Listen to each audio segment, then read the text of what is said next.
Hello, everyone. I'm Diana Capra from Rocklin Unified Communications. Welcome to our second Ask RUSD, where we use what we have plenty of, experts in their fields.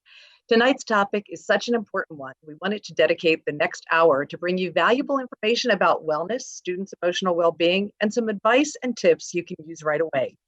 Our panel is a terrific one. Please welcome, we have Leanne Sublett, school psychologist at Rocklin High School. Thank you so much for being here. From Wellness Together, Marlon Morgan and Jeremiah Aha, both Rocklin High School graduates. Thank you so much. Hannah Anderson, Assistant Director of Innovation and School Programs for Rocklin Unified School Districts. Krista Myers, our psychologist counselor, Rocklin High School, and Jenny Sneed, our counselor at Springview Middle School and also our district's head counselor. Thank you very, very much for being here. Also, if you want to read up on the detailed bios of these great folks, check out our district website, rocklinusd.org, and click on Ask RUSD. So we're taking a lot of questions right now in the next hour, and it looks like we have some questions about, well, our next steps for the 2021 school year. This event is not for that, but we received almost 5,000 responses from our recent survey. So be sure to fill that out if you haven't already done so. You have until Thursday at 5 o'clock. All of the comments tonight, as well as in that survey, of course, will be read by our trustees and our leaders. So let's get to our wellness topic. First, let's start with Marlon and talk about overall, what are the ways the COVID-19 crisis has affected mental health? Thanks, Diana, and thanks again for having us here. It's great to be with you all. I would say we've typically talked about the mental health factors that we've been seeing in the classroom all around, Rocklin and California in general. And since about 2012, we've seen something that we've called the 5 S's that impact student mental health. The first is sleeplessness. We've been seeing students getting less sleep than in the past. Over the last 3 years, we've had a drop, about 22% less students sleep more than 7 hours a night. So we've been seeing that, and that can impact mental health. We've also been seeing more screen time over face-to-face communication, which we know can also be a factor when it comes to mental health. And some of that's okay, but too much of it is not. And also, solitary and sedentary lifestyle. Our kids are moving around a little bit less, getting out less, and also self-medication we're seeing. And so, I think since March, we've been seeing more of the issue of the social distancing causing additional isolation, which can and does often, for all of us, not just our students, but for all of us, can leave us feeling alone. And the typical things that we have done in the past to make ourselves feel better, hang out with friends, spend time with family, we haven't been able to do all those things that we're used to. And even routine, not having a routine can really affect how we feel inside. And also socioeconomic factors, as a lot of us are seeing huge changes in the economy and with food insecurity and also the digital divide, we're seeing, that cause stress as well. So there's just and there's a number of other, I'm sure that other people have a number of other things that they're seeing in the classroom, but that's just to start us out. Would anyone like to add on before we move on to our first question sent in to us? Yes, Jeremiah. I'd like to add to that as well, Marlon. Great job. And you're right, we have been seeing that not only in the research, but also now with the advent of COVID-19 and how our students and families are being affected by it. I think the last thing that I would add would be a sense of loss and grief, and thereby some traumatic experiences that are happening. I think about our 6th graders going to be with Jenny in our middle schools, or our 8th graders missing promotion, and our seniors here in Rocklin, missing their graduation. That is a major milestone in Western culture.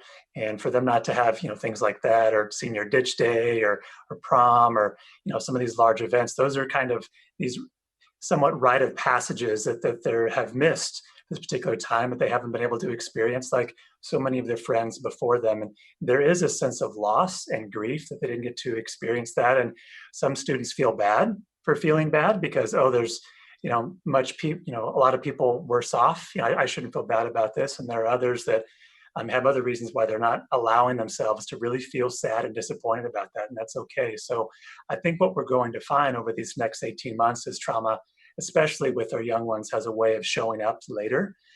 This sense of loss and grief and these traumatic experiences, how those are going to be processed, as we come back this next year. That's the only thing I would add to it. Okay. Anyone else? All right. Kind of along those lines, let's go to our first question from a parent guardian. How can we help children who are anxious about actually becoming sick? We have worked to limit discussions of COVID-19 away from our child, but I'm sure she has picked up on our anxiety. Who would like to address that first? Leanne? Oh, audio. You just, there you go. Thank you. Thank you. Yeah, I think there's a lot of, sorry, I think my screen just froze on me. You're good. We can see you. There's a lot coming at us, and as adults and as children and students, as to what to expect, and promotes that increase in anxiety and the challenges of how are we going to face that and what are we going to do, just going to the grocery store. And along those lines, some of the things that I've helped with students is creating a list of things that we can control and a list of things that we can't control. So just realizing that there's a lot that we can control in our life. There's a lot of things that we have access to that helps us prevent and support our health and opportunities for success. And that there are going to be challenges, but help increase that resiliency in everyday life. So just creating like that opportunity. There's some stuff that I can send out that has fill in the blanks and worksheets you can do with your children to have that conversation. Great. Anyone want to add to that? While we're on the topic of maybe little ones, but also older ones, I know normally students are very involved with their athletics, and Jenny, you and I have talked about this on various sports teams. With all of that shut down, many of the parents are telling us, their daughter or son is a bit more sluggish, say they're bored all the time. What can I do to help him or her?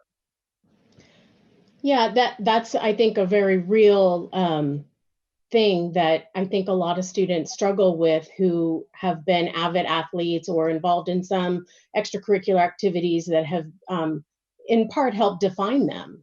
Those activities become a part of who they are. And so as Jeremiah mentioned, when they suddenly don't have that, that sense of loss and grief and a part of who they are and their identity has suddenly halted. And it's very difficult to replace that. And I wouldn't suggest that we try to find a way to replace that necessarily, but there are some little things that you can do.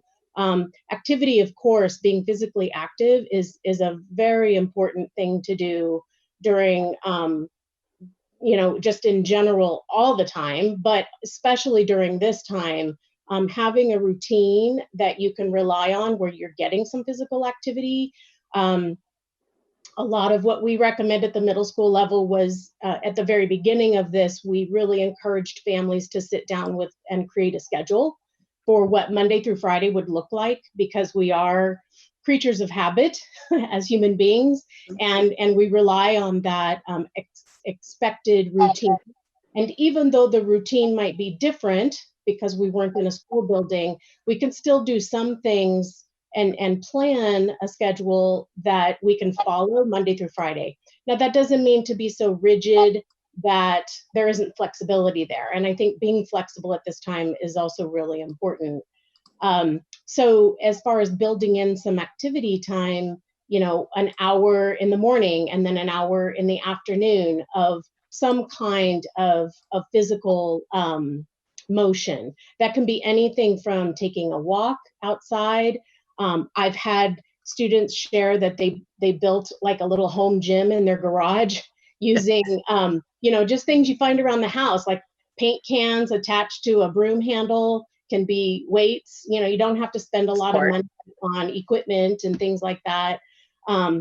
Get creative, and YouTube is a great thing for those things, to YouTube, great ideas for home gyms and things like that. Family walks together is a great way to get some activity, some fresh air, getting outside. You can do virtual workouts with friends where you're both on either a Zoom type atmosphere or some, virtual platform like that where they can work out together. Creating a workout schedule, some kind of like a CrossFit routine or something like that. So, then another thought was to set a goal for running a certain number of miles per week or per month. I've had some friends, adult friends, who have run a marathon. Oh my goodness. Not all at once, but they've accumulated the miles to run a marathon or even 2 marathons, the equivalent of, as far as accumulating those miles throughout the days. So those are some kind of fun strategies that I think all people could do, but especially athletes who are used to doing that physical work. I knew I would get some advice for myself as I was with this wonderful panel of experts, and just a simple walk, and I hear from so many of our Rocklin Unified families that this family time really has been wonderful. I know it has for me, for my 7th grader to take a walk around the block with me. I can't believe it, Speaking of which, first of all, does anyone want to add to what Ms. Need just commented on? That's great advice. We appreciate that. So Krista, you and I have talked about this. Speaking of having a lot of time with our families, some of us work, so we're trying to balance keeping on top of the child's schoolwork at the same time doing our own work. And so, I guess, how do you keep your kids on task without damaging the relationships in the household? Because we've all been together now 2.5 months. So Krista, I'll start with you just because it's something we've talked about. Yeah, thanks, Diana. And I think we were just talking about it's hard for us as professionals, counselors, teachers, whatever we are, to be trying to answer questions from parents, like on emails or Zoom about like, how do I get my kid to do this? And you're looking at your own kids thinking like, that's a great question, but and I don't know if anyone else has had this experience, but I do find that my children listen to other people and their advice. And coming from a counselor, even though it's the same exact thing that their parent just said, it means something more. And whether that's accountability or just not being the parent. I was just thinking when Jenny was talking about going for walks, because, I listen to these things and I read these things, but then it's just for my kids, one more thing that their mom is telling them to do. We're going to go on a family walk, and oh goodness. So I really relied, or I think I have had to outsource my parenting a little bit more. Like, I've reached out to teachers, I've reached out to their counselor and their principal and said, hey, my kids are fighting me on this, and it would be great if you would just give them 5 minutes of your time, or email them or something like that. And that has been so helpful for me. And so I would just really encourage parents, if you're struggling motivating your kids, that's not your role usually. There's a team of 8 to 10 people through 8 to 3 every single day, keeping your kids on task. And there are things that you cannot emulate at home, like, point tables and group leaders and, clips, ups and downs, and who's going to be the line leader. They're just these things that keep our kids on task and motivated all day long that we're not able to do at home. And I think as parents, we need to be a little more forgiving, give ourselves credit and forgiving, and then outsource those things. Like, don't feel bad to reach out to a counselor or a psychologist or even a principal. Like, I think they'd really actually like those positive interactions of like, me too. Because Diana, like you said, it feels like we're just the bad guy all day long, asking them to do things that we know they do every single day. And I'm sure you found yourself saying, you wouldn't talk to your teacher that way, Yeah. You're like, but you're not my teacher. So it's been interesting. I think just a lot of forgiveness and then asking for help. I think that's been my biggest takeaway from this is even though I've been a teacher and I'm an educator, it's like you expect your kids to be able to do that, and they just can't. I'm their mom. I'm not their teacher, and I want to be their mom and supportive, and have those guidelines and lay down the rules, but just keep asking for help. That's my biggest piece of advice. And Marlon and Jeremiah, maybe you can address this. I know we've done many things with local media and you serving as our experts. Like, how do I get my child to talk to me more? Krista just made a point, you're not my teacher, got any tips? Sure. I think, in the past, if you had a rhythm in a time of day where that would happen. And if you can try to recreate that as much as possible, even though, segmenting off time, especially for kids, means a lot. And being able to say, hey, tonight at 7:30 or before bed, or, hey, can we talk? I just want to see how you're doing with all this. And asking a lot of open-ended questions. Sometimes it's hard not to show our own anxiety and fear. But I think if you can set aside some time to really be purposeful, ask some open-ended questions, um, reserve any kind of judgments or even a lesson that you feel like needs to be taught. That may be true, but maybe reserve, 10 to 20 minutes every other day or so to just listen. And, and I once had a parent ask, what about all that my kid wants to talk about is Fortnite, and for a while, that's okay. That's not weird. That's their life. Sometimes that's what they're interested in, and that's where they meet their friends a lot of times. I'm not saying it's a good or bad thing, or or condoning it, but I'm saying whatever they want to talk about at that time, try to listen. Try to give relaxed body language back. Our students are always looking at us as mirrors to reflect back to them if everything's okay. And I think taking that time where you're going to feel okay, or you're going to feel not, maybe before you watch the news that night, when you're feeling like, really connected with your student, it might be a great time to just be there and be listening. Have your other distractions, have screens off for a few moments, and just listen. Yes, Hannah. So I so appreciate what Krista and Marlon just shared, and this idea that, we need to set aside some quality time to open the door to these conversations. And also that it's okay as parents to say, I need, for my own personal mental health, to take a break from this, or to give myself the space to not have this conversation in this moment because I'm not ready to have this conversation in this moment.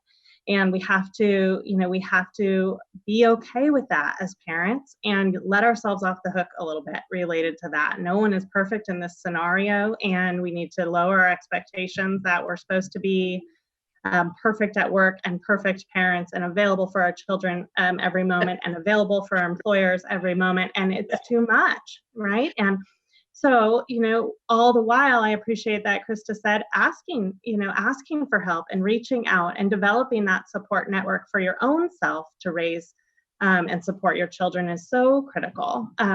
One of the things that we know about schools is that schools do set those scheduled times. They set consistency in a day. They allow us to have a routine, and just that sheer routine helps our mental health, right? It helps us know and set patterns. So your original question, Diana, asked about if we, how do we help our children follow the routine of their day so that we can be, working on what we need to be working on. And I think it is a critical piece to set that schedule and then to set those expectations in that schedule. Children and our students at every level, whether they are our youngest TKers or preschoolers, all the way up into high school, they know the expectations of their classroom. They know what their teacher expects at different times of the day. And when we came home to distance learning, those expectations are not going to be the same in your home. They don't, you don't know exactly what your teacher had set up in your classroom, nor is it reasonable that you would follow that expectation.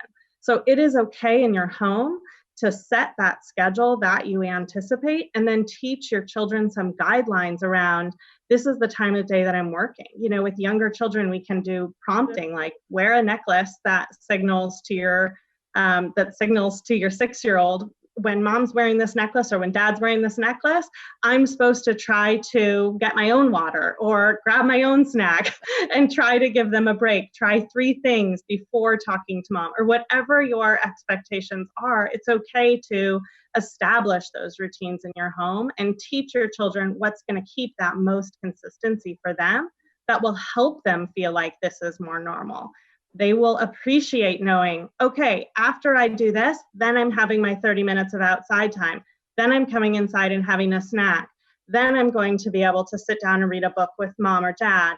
Then I'm going to get on a Zoom call with my teacher. They appreciate knowing that that routine is happening. And the more we can be consistent with that, the easier it's going to be for the majority of children to support those positive, pro-social, healthy behaviors.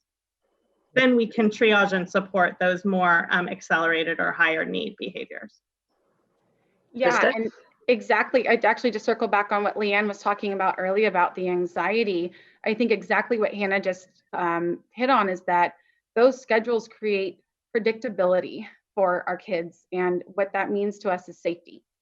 You know, I know if I act this way, my teacher's going to react this way. I know that if I mess up, it's going to be okay. And I think a lot of that safety has been taken away. And to circle back on what we can do about that, because we feel the same way. I mean, it's just so unpredictable. I think I keep telling my friends that this is just so unpredictable. I don't know how to plan for this because I don't know.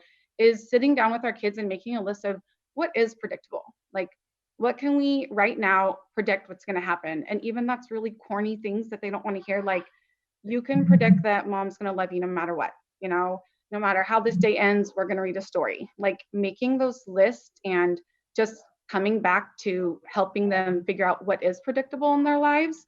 I think it's helpful for adults. And I think that could be helpful for kids and students that are feeling anxious. And then I think exactly what Jeremiah said, that mirror, they're just acting how we are. And so if we're being anxious, and it's good to talk about, right? I don't like this right now. I hate this feeling, like, oh, what should I do? Having them like help me figure out what should we do right now? What does your teacher say to do? I think being a little more open with them, that's been helpful too, with anxiety for everyone in the household.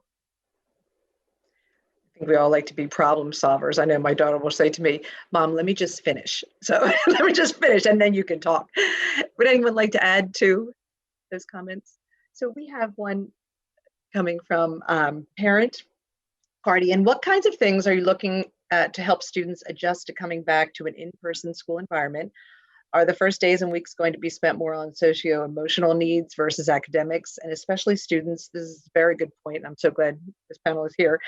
Those moving on to middle school and high school, these students aren't familiar with campus, teachers and staff, just wondering what types of things we can do to help prepare them in this uncertain time. Hannah? Sure.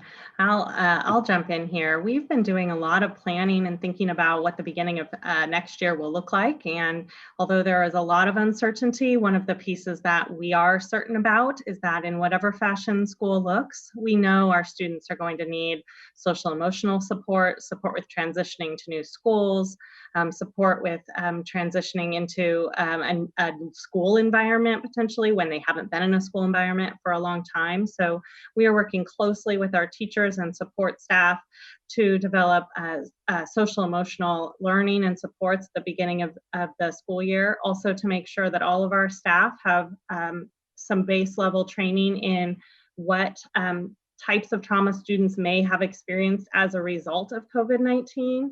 And that's going to be a range. You know, we know some students may have had very few, if any, traumatic events as a result of this time period, besides just the change in schedule, all the way through to students who, you know, may not be feeling at all physically safe during this time of being home. And so we know that we need to respond to the range of needs.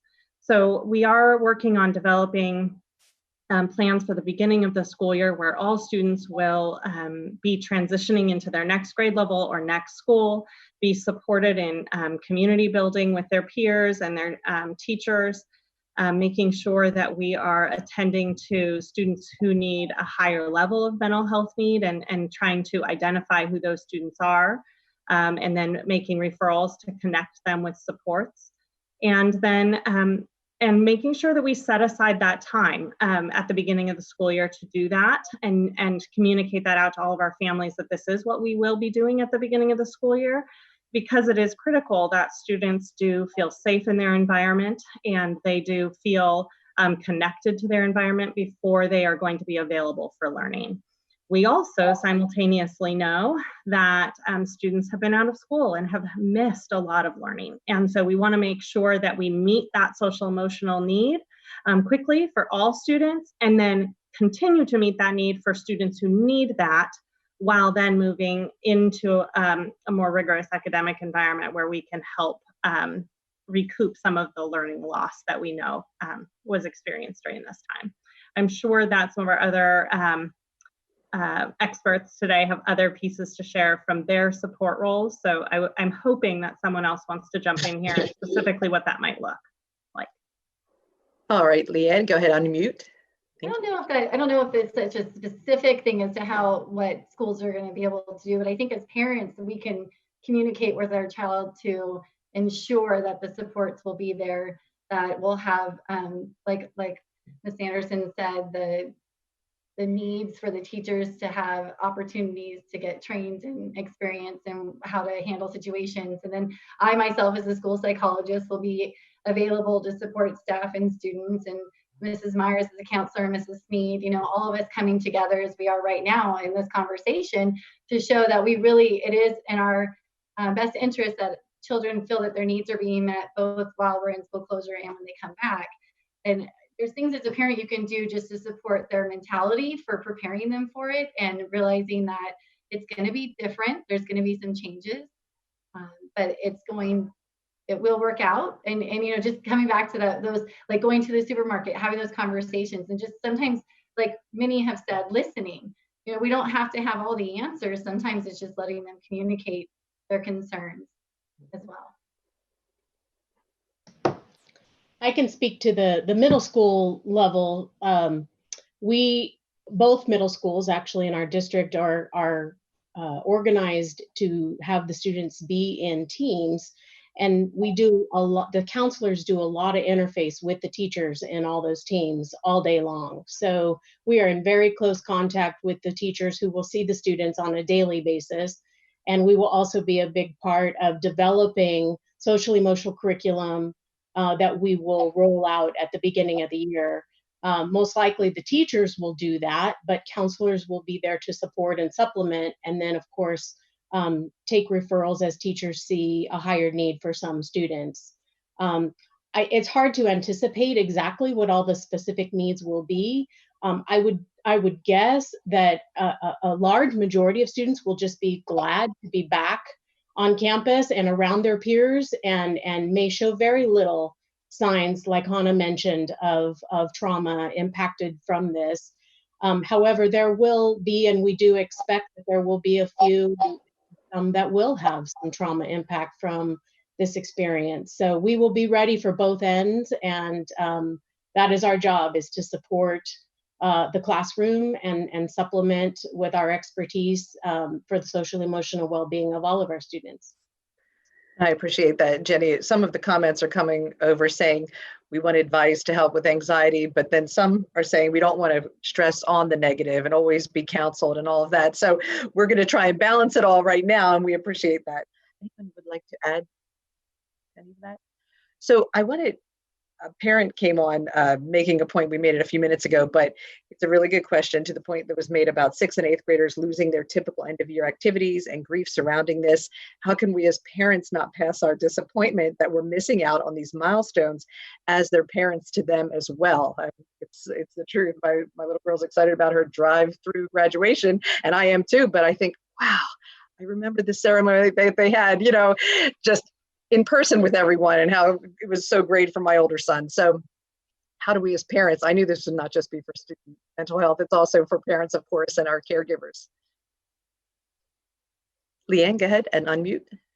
So I personally have a 6th grader as well who's going into 7th grade. And I think that it's so staying on that positive mindset, it's kind of rolling with emotion and understanding that this is a different time and we're in change, and change can be good as much as we don't like the chaos that can come with change. There can be really some positives. And I know for my situation, there were parents that went in and they made signs that say, 2020, and the different things that with the school name in the pictures, and yes, they're going to do the drive-through, and we're decorating.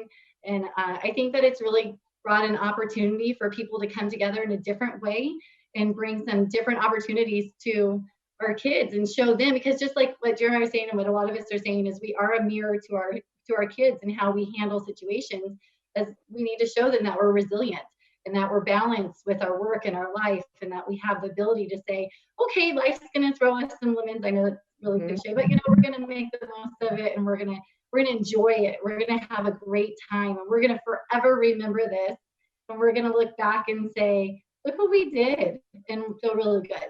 So. History making, actually. So there are some positives there. Would anyone else like to comment? Go ahead, Krista. Well, I just think a couple of things people said, but same, I think sometimes I get more sad than my kids do. I know that because I'll like, oh, should I bring this up? Because I'm kind of nervous about this. And then they're like, whatever. Like someone said, I just need to keep reminding myself that they don't know what they're missing out on. And then I did really like how Jeremiah and how people talked about this as like a grief process and how that's so different for so many people. And I do think that we're going to do so much prep, going back to school and making sure our kids are okay and feeling okay. But I think the majority of them, like 90%, are just going to be so excited to be there that they're going to be like, okay, yeah, that sounds good. Yeah, we're going to do this. Okay, just to be back in a room. Someone said like, I'm so excited to go back to jury duty. It's like, it just is exciting to go back to normal. But I do think that 10% of, ish kids that are going to struggle with it are going to do so in different waves. And I know there were some parents in the questions that were nervous about us or educators kind of over making the point that like, are you okay, or how to deal with this. But I do think if you're on campus, and I think we know this, is that we go into classrooms and we talk about mental health and what you can do, and then we leave, right? And like we just coming back and keep reminding kids like, we're here, hey, we're still here. And I think they like that, and they just move on with their normal day. But then they know, because we're constantly saying that we're here, that we are here when they're ready to talk about it. And just like someone who's lost someone in their family, I reach out, I see how they're doing, and they're like, I just want school to be normal. Like, okay. But then a couple weeks later, a couple months later, even years later, they might want to talk about it. And I think parents should, I have a lot of faith in education and our educators. And as a parent and an educator, I'm just excited for everyone to go back to create that normalcy. And I know that the people that take care of my kids, they know what they're going to do. And I trust our administration to train us to be ready for that. So. Thank you, Kristen. I appreciate you answering questions 35 and 37. That was the point made exactly, that, can we opt out? I don't want my child always exposed to that, but kind of a case-by-case situation. And Marlon, did I see you raise your hand? Yeah, I would say I love what everyone's been saying. I understand the fear and anxiety of a parent in both directions. One, that my child's experience is not going to be validated or normalized, or that it's going to be over-validated and normalized to the fact that it seems worse than what it was. And so there's anxiety and fear out there in either direction. I think the two words I just said, normalize and validate, you can always do that with your students and with your kids. And just you may want to share that you too are a bit disappointed about the not being able to see them do that stuff. I also would say, make sure you keep in touch with your friends, adult friends, parents.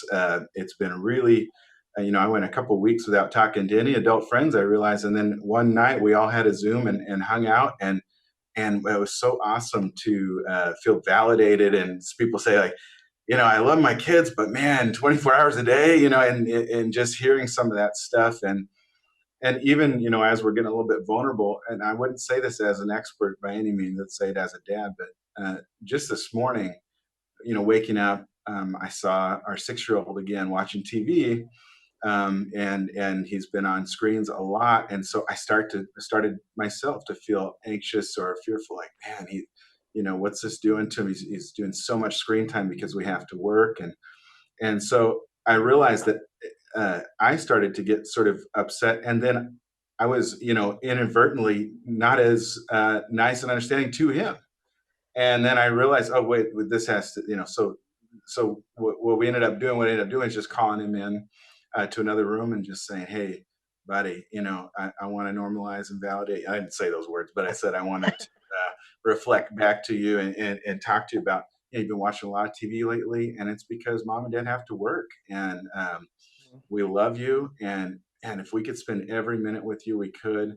And just to see the look on his face, and then he wanted me to say it again in front of his mom. It really made a huge difference, because it was kind of saying to him, hey, you're going through this too, and I want to make sure you understand that just because we're right here in the same room and we may not be paying attention to you during those moments, and that's what you're used to, I want you to make sure you understand how much we love you, and validate that. So I think that, we'll see. It just happened today. And again, it's not an expert comment. It's just what's been happening in our home, and if that's helpful. So, it's so good. And I think what Hannah said earlier is just to be graceful with ourselves as parents, because I think a lot of us like to achieve and do well at everything, including parenting. And we think we should be able to do it all at the same time. And unfortunately, that works the opposite direction, because then we get down on ourselves, and then we're not as nice and to our kids. And so it's like the opposite. So if that's happening, just acknowledge it. Notice that it's happening. Talk to other adult friends and adults in the home about how you're feeling, and then talk to your kids. Say, I love you. I wish I could spend every moment with you. But and we'll get back to those times. But for now, this is the way it is. Anyone like to add? So a few questions have come in. A lot of students are just feeling down and not having any friends to talk to. And on the flip side of what you just said, Marlon, one came in, my wife and I are making sure to include quite a bit of family playtime with our 7-year-old daughter. But at the end of the day, we're adults, play a little differently than children do. What are some strategies for making sure she learns how to interact with peers and not just with adults? So kind of two-fold question, Leanne, if you wanted to start, just because, it's everybody's feeling isolated, but kids especially. Right. Yeah. So I think, well, let's see. How do we master this question right now? Going in both directions. It's staying all day in your room. That's something that I've also heard a lot about, where kids are recluse and the blinds are drawn and it's dark and they're on their electronics, and I don't know. How to support them. And then the flip side, where I'm always with them, are they going to know how to handle others when they're around their peers? I mean, it's definitely we're on that pendulum swinging. When it comes to staying all day in your room, a lot of the kids I've worked with is just open the blinds, get some sunshine. You need some vitamin D.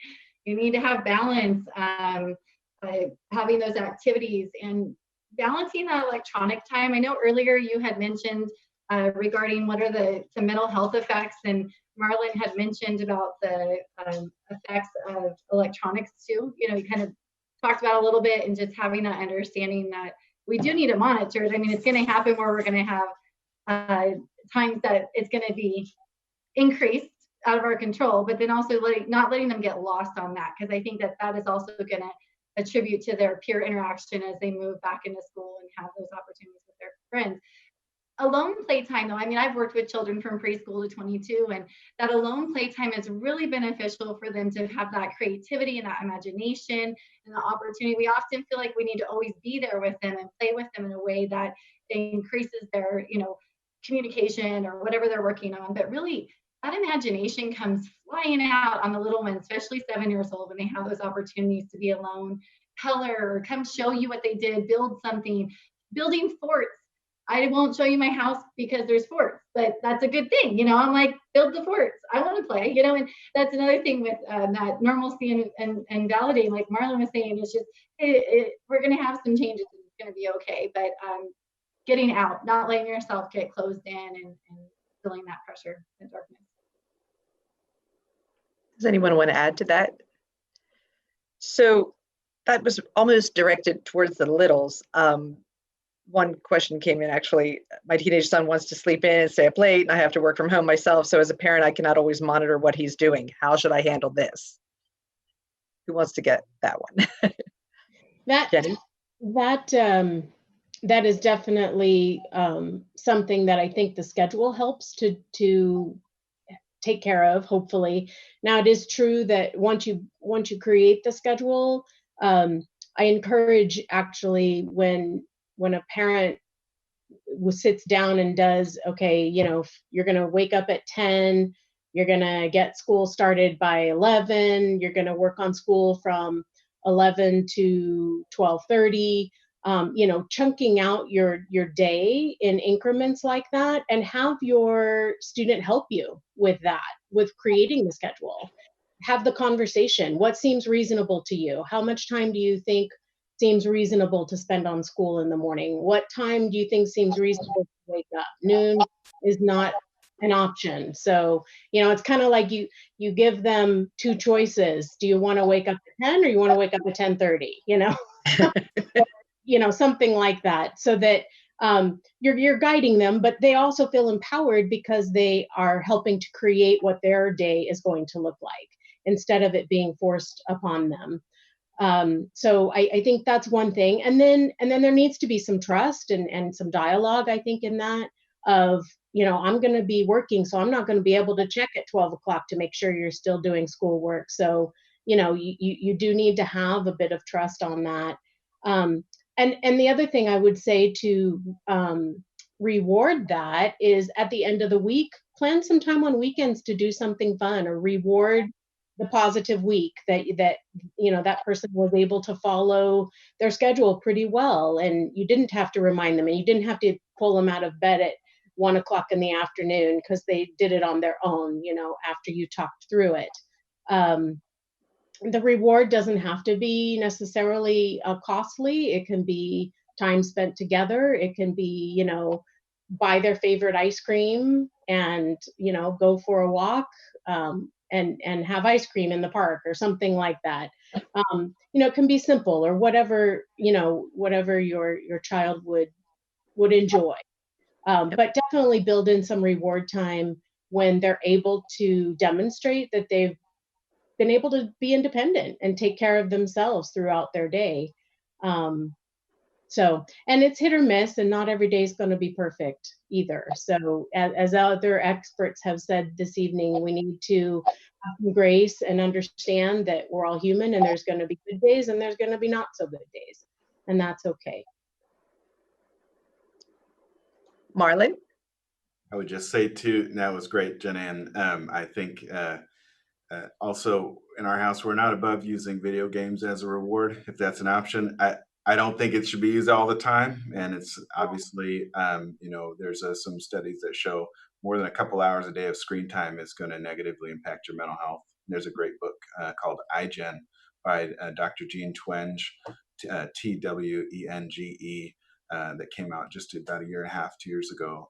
That's a great book to kind of look at the research over time as to what our students and our kids are dealing with.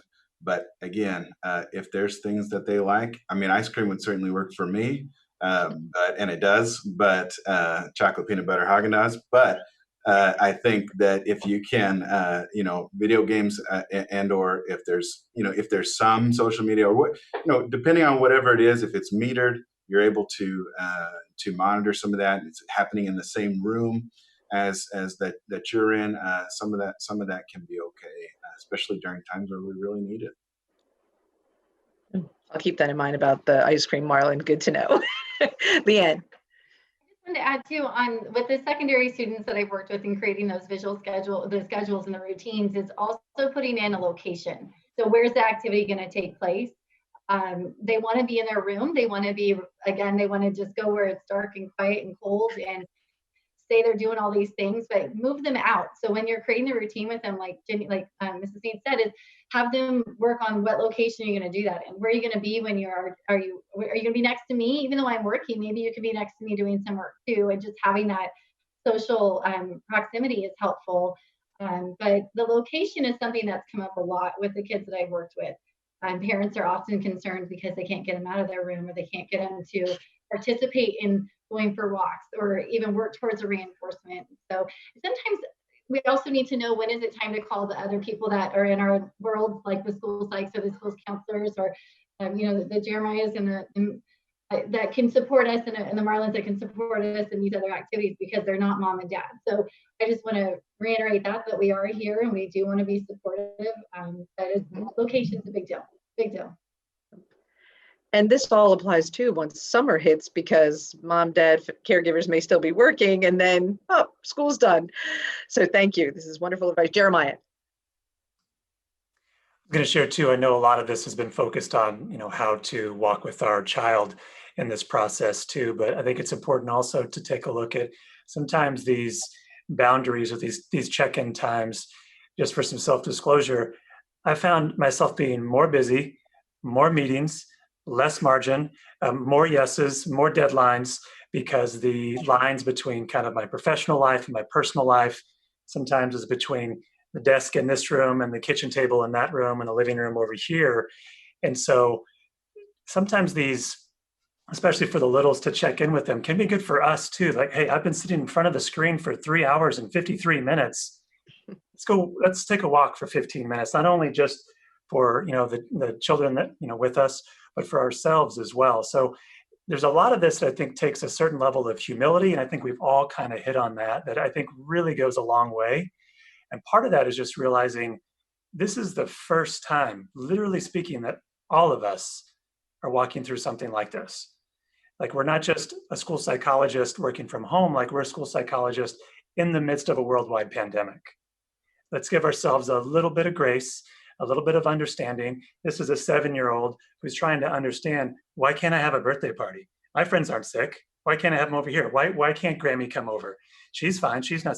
So these kinds of things that can be tough for us to think, to have these, as we've said, high expectations. We're Rocklin, right? We're overachievers. We get stuff done. We want to excel, and being kind to ourselves, kind of holding back a little bit, giving that me too. I'm feeling that way too. I'm with you. When our child says that they're disappointed, because you're right. I mean, even there's, Grammies and papas and aunties and uncles and parents that don't get to take the picture, at the stadium, where the promotion happens, the graduation. So being able to share and being human, being humble and saying, this is a real bummer. I feel the same way. What can we do? What are the things? Let's make this the best parade this block has ever seen for your birthday. So I think it has been a lot of really great discussion. I think just remembering, like, hey, we're really all trying to figure this out. We're doing our best. From those here, we're definitely not on this call, not experts in navigating a pandemic. Like, we're doing it just like everyone else that's watching this, right? And so if this has been helpful, that's great. But being kind to ourselves in this process is going to go a really long way. Thank you. Anyone add to that? Kind of along the same lines, we're talking about teenagers relying heavily on their interaction with their peers, especially now with summer really kicking in. What do you recommend we can do to help with social connection while being safe during this time? Jenny, would you like to start that? Yeah, that's a tough one. I do think that's changing a little bit now that the community seems to be opening up a bit more. Mm-hmm. I think it's hard when you have two students whose parents may feel differently about that. I think sometimes, if students and parents are in agreement that they can spend time together, 2 or 3 kids together, because the number is manageable, it seems like that's a little bit more acceptable right now than maybe 2 months ago. And time will tell, I think, as we move forward, if it opens up even more and maybe not so much of an issue. But a couple of things you could do if you were still on the stay at home, shelter in place mode. Again, there's doing some virtual hangouts. I know it relies on technology to do that, and Marlon, I think, has already mentioned. A lot of teenagers do like to play games, and that's kind of been their social connection. I can speak for myself personally. I have a son who's 13 as well. And, I usually try to limit the amount of time he spends doing video games with his friends, but I have relaxed on that a little bit during this time because I know in part it's his social connection with his peers right now. And that's a positive in my mind. As much as I would love for it to be face-to-face, it can't be right now. So that's just an example. Some other ideas are to watch the same movie and then have, conversation about it, or maybe a little, read the same book for people who like to read, and that's an enjoyable thing. Not everybody likes to read, so that wouldn't work for everybody. There's a lot of, it's not a one size fits all. And I think parents need to get a little creative on ways that they could maybe have some social time.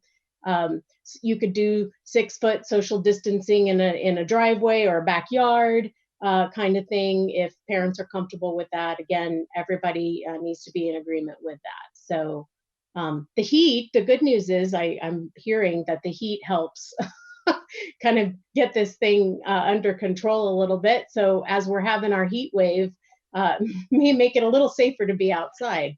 So just before we move on, I know Marlon and Jeremiah, many parents I've talked to, you have recommended books and resources to help understand the changes the teen's brain is going through. Could you just give us a little rundown of that? Because folks have raved about those books. Yeah, I think one that I'd recommend, I did recommend iGen earlier, but as far as the teen brain, a great book to check out is Brainstorm by Dr. Daniel Siegel. That really helps bring us back, because we were all there once, but a lot of us, including myself, I don't remember it the same way. I remember, always making the right decision and understanding risk, and but I think that if we are reminded, that was the most helpful thing about reading back through that book, is just like, oh, you did kind of feel that way, and everything did feel so important. And what one person said to me at school was like, that was my whole day. I remember going back there, and so that was really helpful. I think another book, How to Raise an Adult, I think that by Julie Lythcott-Hames is a great book. She was the dean of freshmen at Stanford for a long period of time, and saw a lot of freshmen in college coming in and not always knowing how to do some of the basic things and navigate their own mental health. That's great. And one thing I would say, it's not a book, but it is something you could even do this evening, and it's free. There's a website, we partner with UCSF, and it's called gritx.org. So gritx.org. And it might be fun and or helpful to explore that website with your kid, if your student's 12 or 13 at least. I think that would be a good age limit to look at. But it has some great as a self-care toolkit on there. It has some cognitive behavior therapy techniques that you can use. And I think it'd be really good not to just send your student on there by themselves, but check it out yourself. Make sure you think it's something that would be helpful for you and your family. There's also a breathing room on there, just to kind of catch your breath and see, have some nice, time to get some biofeedback and release some anxiety, maybe meditate a bit. So there's some great resources on there, and that's free. And also those books. I don't know if Jeremiah, you have another. Jeremiah? One as well. 100%, Marlon. I would agree on those. The Teenage Brain by Dr. Francis Jensen as well is another one, kind of in the adolescent survival guide for parents. I think it'd be a good one. One, I know you didn't ask this, Diana, but I think one that's good for our kind of pre-K to 6 parents and guardians that are out there is a book by Dr. Daniel Amen, and it's called Captain Snout and the Superpower Questions. Don't let the ants steal your happiness. And the ants, A-N-T, is something within, stay with me here, within cognitive behavior therapy, they refer to it as automatic negative thoughts.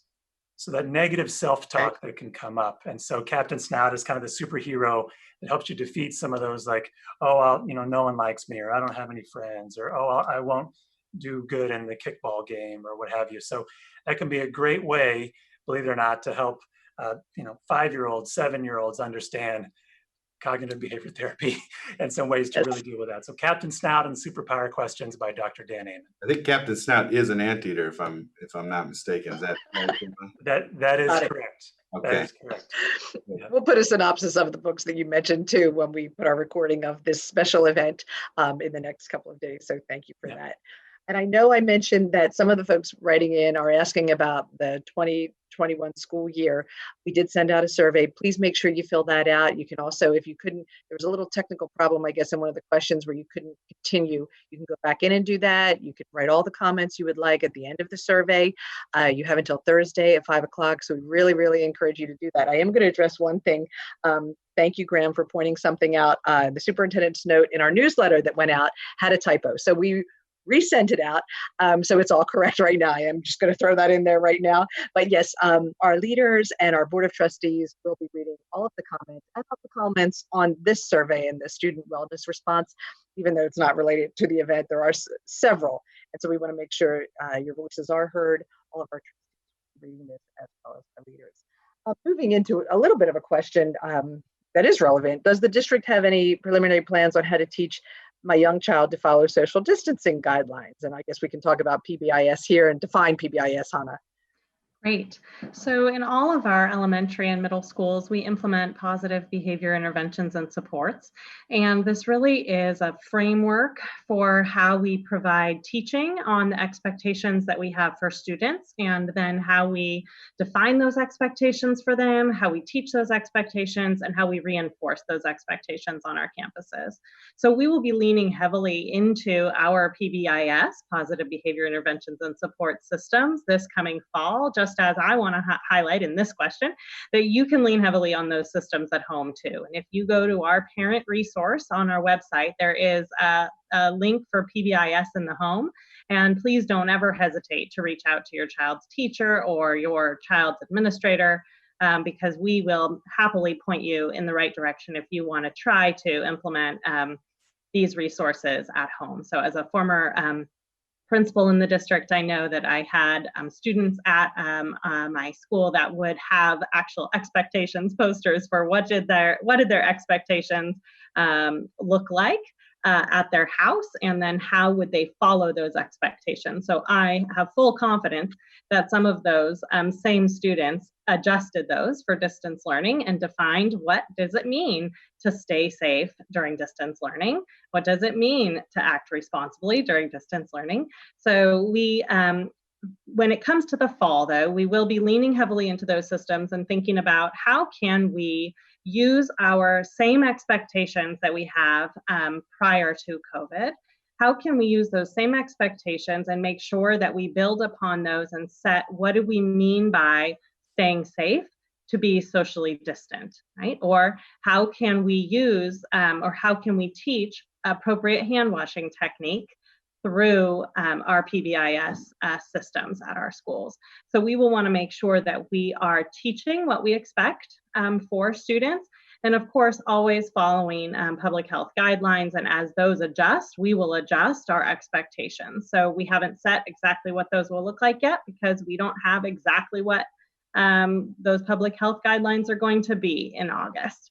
So when we have those, we will have our teams on campuses work to establish those systems, and then we'll make sure that those are taught to students. And as with all of our expectations on campus, they are also then reinforced. So when we see students following those guidelines, we are reinforcing them with a verbal cannot think of the word off the top. Acknowledgement. My goodness. We're acknowledging them with verbal praise for following the expectation, and then also typically following up with a ticket. We need to see what that's going to look like in this environment, but definitely that verbal praise will still be there. And then obviously when students are not following the expectation, our first step is to always teach. So we always first go to remind, correct, have them practice it the appropriate way. Elementary and middle schools are, and high school too, it's about teaching, right? It's about teaching children the expectations that we want to see from them, and then celebrating them when they follow them. Obviously, we will work with families and make sure that our families are well aware of what our expectations are on campus, because we certainly do want to partner with you and find systems that work for our families, and that our families can help us reinforce as well. So when we are a team together working at this, we're going to be more successful in helping our children be successful at school. Wonderful. Well, I can't believe that it's 6:29. Does anyone have any final thoughts that you'd like to share? Maybe we haven't covered something that you have come across in your day-to-day with our wonderful students and families before we wrap things up? No? No? Well, it is going to do it for us. It's 6:30. We thank you so much for being with us, to our panelists who give us their time and talents and dedication to Rocklin Unified every day, as well as tonight, and to all of you watching, staff, students, and family members. In fact, we just got a last comment. Thank you, Christy. Grateful for this group. I hope the transparency and recommendations continue through next school year as we adjust to the new norm. Thank you again. Thank you so much for that comment and all the comments we received this evening. Be sure to check out the recording available shortly on our website, rocklinusd.org. And also be sure to look for future Ask RUSD events. We plan on hosting these for new TK and kindergarten families and a bunch of other things. Also before school starts, of course, once a plan is decided, many of the questions here being asked will be answered then. And please check our website, rocklinusd.org, our Facebook, and you will be updated as soon as information becomes available. We thank you all again for being with us this evening on this Ask RUSD. Thank you.